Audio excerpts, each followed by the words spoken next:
ସାତରାଣ୍ଡକୁ ନେଇ ସାତଟି କାଣ୍ଡ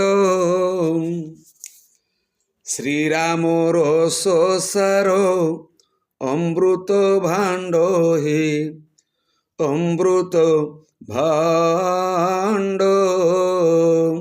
ଜୟ ଜଗନ୍ନାଥ। ପବିତ୍ର ରାମାୟଣ ରସର ଏକ ଜଣା ଅଜଣା କଥାକୁ ଆପଣମାନଙ୍କୁ ସ୍ୱାଗତ କରୁଛି। ମୁଁ ଆପଣମାନଙ୍କର ପାଲାଗାୟକ ସଚ୍ଚିଦାନନ୍ଦ ଦାସ। ପ୍ରଭୁ ଶ୍ରୀରାମଚନ୍ଦ୍ରଙ୍କର 14 ବର୍ଷର ବନବାସ କାଳ ମଧ୍ୟରେ ଘଟିଥିବା ଘଟଣାବଳୀ ରାମାୟଣର ସବୁଠାରୁ ଗୁରୁତ୍ୱପୂର୍ଣ୍ଣ। 7 ରାଣ୍ଡ 7 କାଣ୍ଡ 7 ଭାଣ୍ଡ ଏସବୁ କିଛି ଜାଣିବା।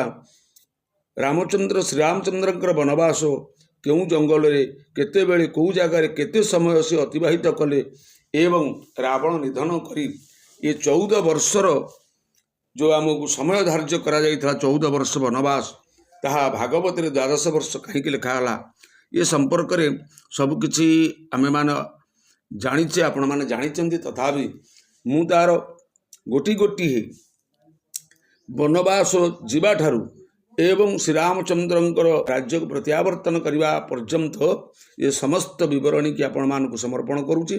ଶେଷ ପର୍ଯ୍ୟନ୍ତ ସ୍କିପ୍ ନକରି ଜାଣିବାର କଥା କେଉଁ ଜଙ୍ଗଲରେ କେତେ କେତେ ଦିନ ସେ ଅତିବାହିତ କଲେ। ପ୍ରଥମରେ ଅଯୋଧ୍ୟା ତ୍ୟାଗ କରି ସେ ଚିତ୍ରକୂଟ ନିବାସ କରିଛନ୍ତି। ଯାତ୍ରାର ଆରମ୍ଭ ପିତା ଦଶରଥଙ୍କର ବଚନ ପାଳନ କରି ରାମ, ସୀତା ଓ ଲକ୍ଷ୍ମଣ ଅଯୋଧ୍ୟା ତ୍ୟାଗ କଲେ। ଆଉ ସେମାନେ ପ୍ରଥମେ ଶୃଙ୍ଗବେରପୁରଠାରେ ପହଞ୍ଚି ନିଷାଦ ରାଜଗୃହଙ୍କର ସହାୟତାରେ ଗଙ୍ଗା ନଦୀ ପାର ହେଲେ। ଆଉ ଭରଦ୍ୱାଜଙ୍କ ଆଶ୍ରମ ତାପରେ ପଡ଼ିଛି। ପ୍ରୟାଗରେ ଋଷି ଭରଦ୍ୱାଜଙ୍କୁ ସାକ୍ଷାତ କରିବା ପରେ ତାଙ୍କ ପରାମର୍ଶ କ୍ରମେ ସେମାନେ ଚିତ୍ରକୂଟ ପର୍ବତକୁ ଯାଇଥିଲେ। ତାପରେ ଭରତଙ୍କର ମିଳନ ସେହି ଜାଗାରେ ହୁଏ। ଚିତ୍ରକୂଟରେ ରହୁଥିବା ସମୟରେ ଭରତ ସେଠାରେ ପହଞ୍ଚି ରାମଚନ୍ଦ୍ରଙ୍କୁ ଫେରାଇ ନେବାକୁ ଚେଷ୍ଟା କରିଥିଲେ, କିନ୍ତୁ ଶ୍ରୀରାମଚନ୍ଦ୍ର ପ୍ରତ୍ୟାଖ୍ୟାନ କରିବାରୁ ଭରତ ରାମଙ୍କର ପାଦୁକା ମାଗିକିରି ଆଣିଥିଲେ। ତାପରେ ଦୁଇରେ ସେ ଦଣ୍ଡକାରଣ୍ୟରେ ପ୍ରବେଶ କରିଥିଲେ। ଦୀର୍ଘ 10ରୁ 12 ବର୍ଷ ପର୍ଯ୍ୟନ୍ତ ଚିତ୍ରକୂଟ ତ୍ୟାଗ କରି ରାମ, ସୀତା ଓ ଲକ୍ଷ୍ମଣ ଦଣ୍ଡକାରଣ୍ୟ ଜଙ୍ଗଲରେ ପ୍ରବେଶ କରନ୍ତି। ଏହି ସମୟରେ ସେମାନେ ଅତ୍ରି, ଅନୁସୂୟା, ଶରଭଙ୍ଗ ଏବଂ ଶ୍ରୁତିଷ୍ଣ ଓ ଅଗସ୍ତ୍ୟ ମୁନିଙ୍କ ଭଳି ଅନେକ ଋଷିଙ୍କ ଆଶ୍ରମ ମଧ୍ୟ ସେ ଭ୍ରମଣ କରି ଦର୍ଶନ କରିବାକୁ ପାଇଥିଲେ। ବନବାସର ଅଧିକାଂଶ ସମୟ ପ୍ରାୟ 10 ବର୍ଷ ସେମାନେ ଏହି ଜଙ୍ଗଲରେ ବିଭିନ୍ନ ଋଷିଙ୍କ ସାନ୍ନିଧ୍ୟରେ ମଧ୍ୟ ରାକ୍ଷସମାନଙ୍କୁ ମଧ୍ୟ ଦମନ କରିବାର କାର୍ଯ୍ୟ ବିତାଇଥିଲେ। 3ରେ ତୃତୀୟ କାଣ୍ଡରେ ପଞ୍ଚବଟୀରେ ବାସ ଏବଂ ତାଙ୍କର ସଂଘର୍ଷ କିଭଳି ଥିଲା। ବନବାସର ଶେଷ ଭାଗରେ ସେମାନେ ଗୋଦାବରୀ ନଦୀ କୂଳରେ ଅବସ୍ଥିତ ପଞ୍ଚବଟୀ କୁଟୀରରେ ନିର୍ବାଳ କରି ରହିଲେ। ଆଉ ଶୂର୍ପଣଖାର ପ୍ରସଙ୍ଗ ସେଇଠୁ ଆରମ୍ଭ ହୁଏ।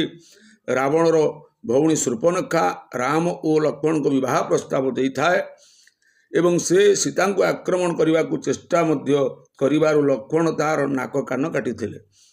ଖର ଓ ଦୂଷଣ ବଦ୍ଧ ହୋଇଥିଲା ସେହି ଜଙ୍ଗଲରେ। ଶୂର୍ପଣଖାର ଅପମାନର ପ୍ରତିଶୋଧ ନେବାକୁ ଆସିଥିବା ଖର ଓ ଦୂଷଣ 14,000 ରାକ୍ଷସ ସେନାକୁ ଏକା ରାମ ସେହି ଜାଗାରେ ବଧ କରିଥିଲେ। 4ରେ ଚତୁର୍ଥ କଥା ହେଲା ମାୟା ମୃଗର କାହାଣୀ। ପ୍ରତିଶୋଧ ପରାୟଣ ରାବଣ ମାରିଚକୁ ଏକ ସୁବର୍ଣ୍ଣ ମୃଗ ରୂପରେ ପଠାଇଥିଲା। ଆଉ ସୀତାଙ୍କ ଅନୁରୋଧରେ ରାମ ମୃଗ ପଛରେ ଗଲେ ଏବଂ ମାରିଚର କପଟ ଚିତ୍କାର ଶୁଣି ଲକ୍ଷ୍ମଣ ମଧ୍ୟ ରାମକୁ ଖୋଜିବାକୁ ଗଲେ।